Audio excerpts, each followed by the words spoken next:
Hello, I'm Sieun. I often think that my life is just about to begin. There's a term called exciting. In that sense, I've only lived 1/5 of my life. If I compare that to a story in a book, only the characters and their personalities are introduced, and the backgrounds and the little bit of conflicts are unmasked. Now, this is the story of my life. A 9-year-old girl flies to Chicago with her family.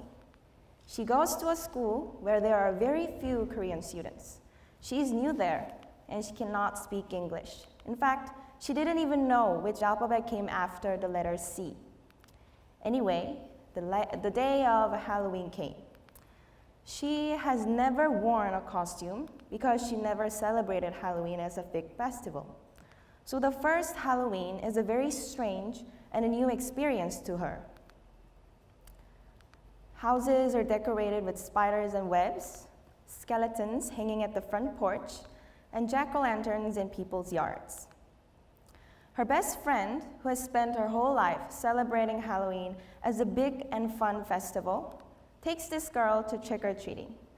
When her friend starts to knock on the door asking for sweets, she stops her friend from doing it.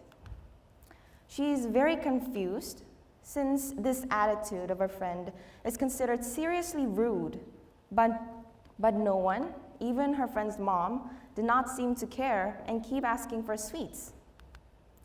This girl is very worried, thinking that people behind the door might get offended if she knocks on the door of a total stranger. Anyway, she follows her friend and watches her friend doing trick-or-treating. Unlike her worries, people coming out the door to deliver candy to the other kids were delighted, as well as the kids getting them. That night, her worries quickly changed into anticipation for sweets and people's costume when they come out of the door.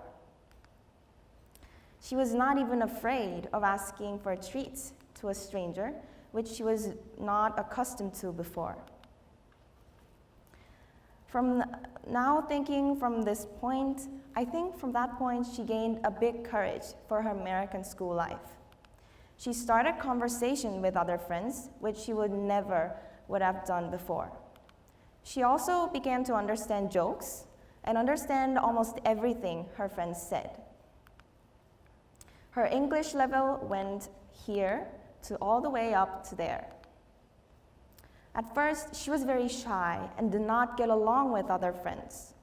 But she started hanging out with other friends in recess, learning cartwheels and handstanding from them. This experience of trick-or-treating and from the experience of school,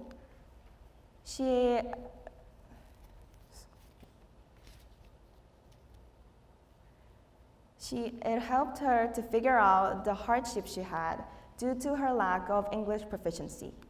She was not afraid or nervous when a stranger spoke to her in English.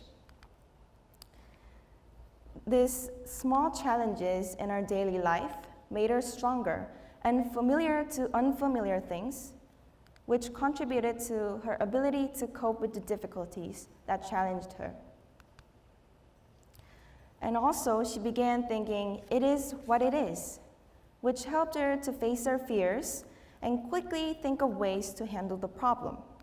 In this way, she was able to cope with her stress better, as she quickly forgot about disappointments and dissatisfactions that came from something she could not change. Rather, she focused on things that she could take full control of.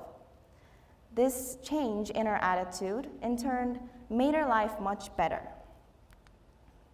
Now, this story about a girl going trick-or-treating and adopting to school may not be so interesting because it is neither inspiring nor funny.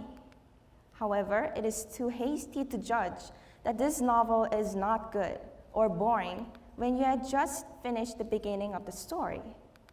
Well, personally, I have a lot of books that I quit after reading the first few chapters because it didn't have any big events and it was boring to me. But after reading many books, I realized that the interesting part always comes at the end. So this is how the story goes. The girl goes to foreign language high school with the language ability and the mindset she gained from Chicago.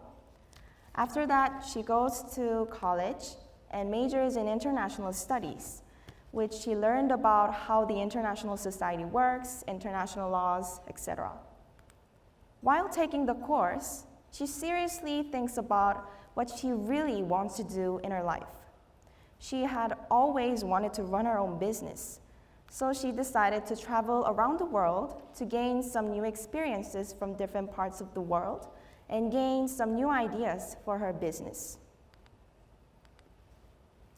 After staying in Latin America for a few months, she realized that people there are very interested in Korean culture, especially Korean cosmetics and Korean beauty products. So she heads to Latin America with a friend she talked about doing business together since high school. She's also very environmentally friendly, so she wonders, can I consider cosmetics and environment at the same time? So with that question in mind, she counsels with cosmetic experts and environmental groups to find ways to run her business in a way that does not pollute the environment. And the story continues, since the best has yet to come. Thank you for listening.